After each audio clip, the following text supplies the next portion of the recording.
Whenever you are. We have been lied to.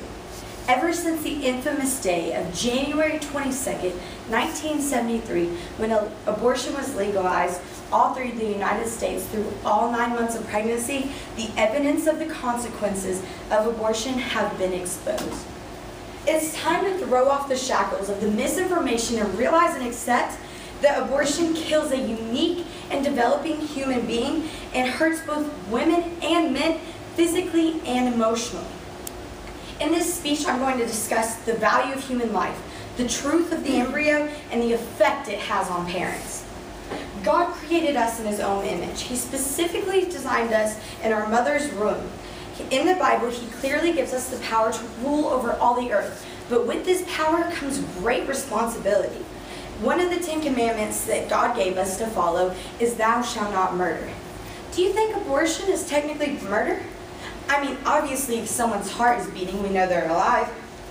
So after the egg and the sperm unite in the fallopian tube, they form a single cell called a zygote.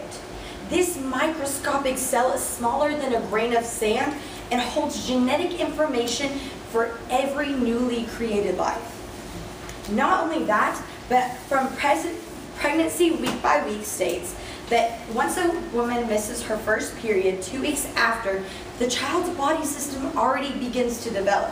Once she misses her second period, their brain is already split up into 3 different parts. And once they miss their third period, the baby already has 4,000 structures present. Our bodies as adults have 4,500 structures. Therefore, this child is classified as living just as much as a 1-year-old is classified as living. Since abortion was legalized, there have been over 50 million abortions in the United States alone.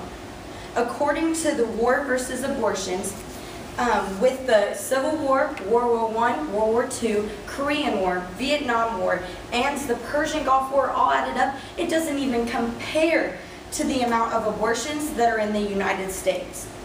1/6 of those pregnancies are from adolescent girls between the ages of 13 and 18 years old. When a teenage girl gets pregnant unexpectedly, it makes all their hopes and dreams seem so unreachable. Her friends will tell her, "This is going to ruin your life. You're never going to have fun anymore."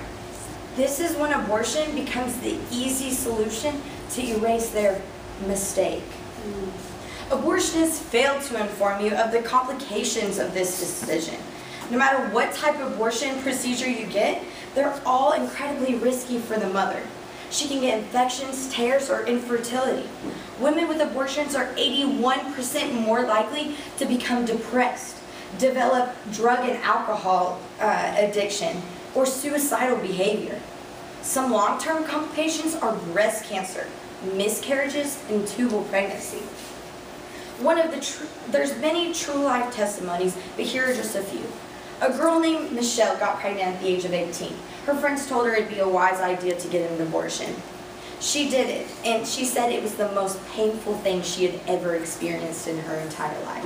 She began going through post-trauma centers and will never have a baby again.